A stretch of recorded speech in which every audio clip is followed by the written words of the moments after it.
Hey, welcome to EPN. My name is Victor Lucas, and we bring you the latest in everything cool every single day. Thank you so much for joining us on our adventure that we call EP Live. It's great to see everybody here. We've got a rundown to get started with, but first a couple of dedications. One's to Chunkster.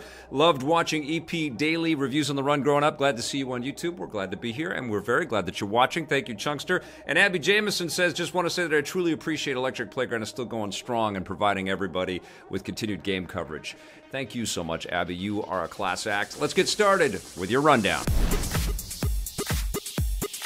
Black Panther is king of Wakanda, and now he's in the running to be the king of the Golden Globes. The nominees for the 76th Annual Golden Globe Awards were announced this morning. As you might expect, the list includes the usual assortment of critical hits like A Star is Born and the Dick Cheney biopic Vice, but the most surprising nomination is Marvel's Black Panther for Best Drama. That makes it one of only a handful of superhero movies to receive a Golden Globe nomination and follows a huge award season push on the part of Disney. Black Panther scored two other nominations, Best Score and Best Original Song, although surprisingly, director Ryan Coogler did not get a nod. Winners will be announced in January. It will be interesting to see how well Black Panther does when the Oscar nominations are announced in a few weeks. This is a huge moment, I think, for superhero movies in general, but also for the cultural significance that this kind of fictional storytelling and this fantasy type of storytelling can have around the world. I think that there is as much a story here about the impact that Black Panther made as the quality of the film. I love the movie. It's incredible, but I do think that it's an important movie that has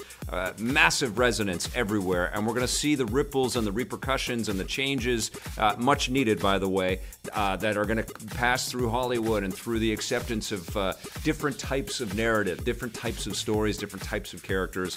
I'm all for it. I think Black Panther is a phenomenal achievement.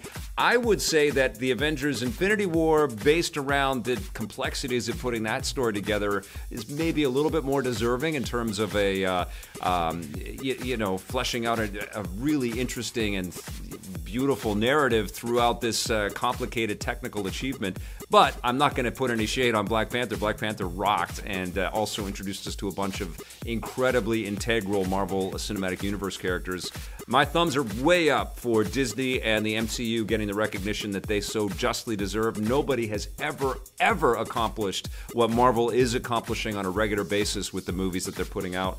And, I think that they deserve a lot more recognition for that, not just in dollar signs. All right, another iconic supervillain is going to join the Marvel Cinematic Universe. Jake Gyllenhaal has apparently confirmed rumors that he's playing the Marvel baddie Mysterio in the upcoming sequel to Spider-Man Homecoming. On his official Instagram page, Gyllenhaal posted this video of himself reading Amazing Spider-Man issue 311, The Return of Mysterio, which all but confirms that he is in fact playing Mysterio. The character is sort of like an evil version of Doctor Strange with supernatural powers that make him a formidable Spidey foe. The new film, which is called Spider-Man Far From Home, will see Tom Holland return to the web-slinging lead role. It hits theaters next summer, and the first trailer is expected to be released this weekend. Jake Gyllenhaal is a phenomenal actor, and Tom Holland is a perfect Peter Parker and a Spider-Man. I loved Homecoming, and I'm very, very excited for this new movie. But before we get to this new Spidey movie, you gotta go see Spider-Man Into the Spider-Verse. That's the best Spider-Man movie I've seen so far. It's animated, but it's incredible, and there are all kinds of great actors throughout that movie. No Jake Gyllenhaal, no Tom Holland,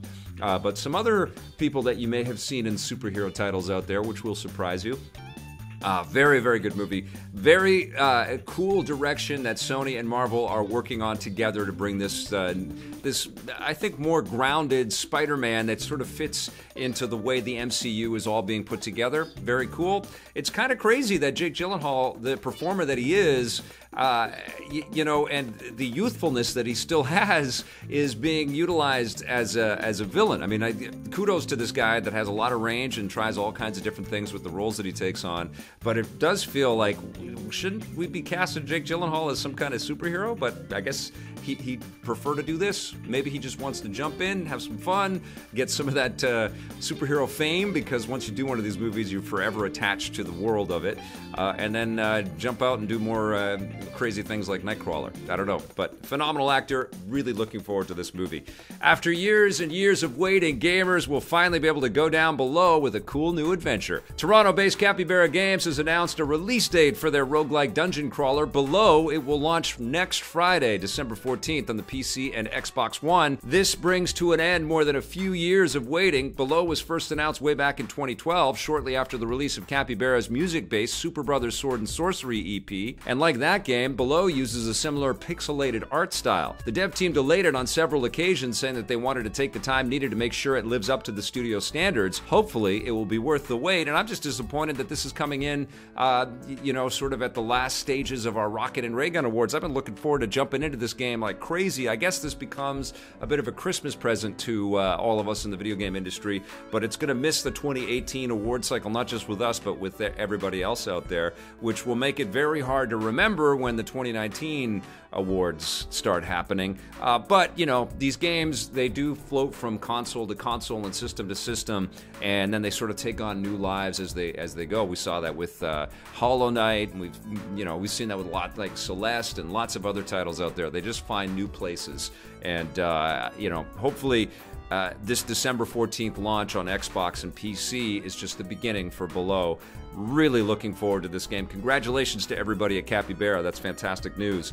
The Resident Evil franchise is mutating once again on the big screen. The upcoming reboot of the film franchise, based on the hit zombie games, has found a director. Variety reports that the new movie will be helmed by British filmmaker Johan Roberts, who directed last year's shark horror movie 47 Meters Down. Along with directing, Roberts will also co-write the screenplay. The reboot of the Resident Evil film franchise has been in the works ever since the final chapter of the previous film series hit theaters in 2016. Those movies didn't really have much in common with the games and weren't exactly critical darlings, but they're still the most financially successful video game movies ever made, with the entire series earning more than $1.2 billion worldwide. The new movie is expected to be a clean reboot with an all-new cast, although it remains to be seen how much in common it will have with the games. Filming begins next year. Now, I've heard that the story for this new film reboot is going to sort of echo some of the stuff that we saw in Resident Evil 7, so expect a super creepy, rural kind of setting, almost, I guess, like the banjo player horror stuff in Deliverance,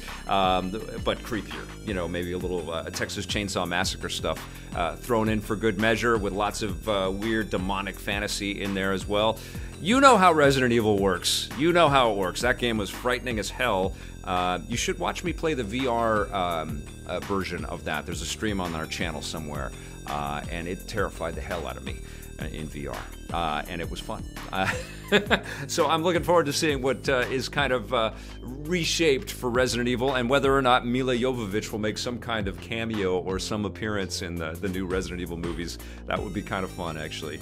All right, I've got one last thing for our rundown today. The people at Columbia Sportswear reached out to me to let me know that they have Empire Strikes Back crew parkas that are going on sale tomorrow, December 7th. They cost a little bit of dough, but they look beautiful, and they're fully, like, if you've ever seen any of the behind-the-scenes photos from The Empire Strikes Back, they wore these types of crew coats, which were cool. They look like Rebel officer coats, and then they've got some orange piping on there.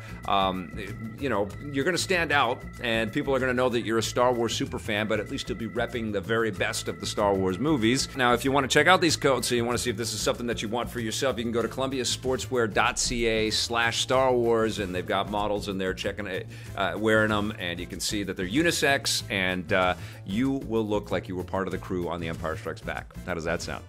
All right, everybody, that's going to do it for our rundown today. Please do me a favor. When you see this as a clipped-out video, share it with all your friends with the hashtag #PlayForever. Right now, it's time to move on to This Day in Everything Cool.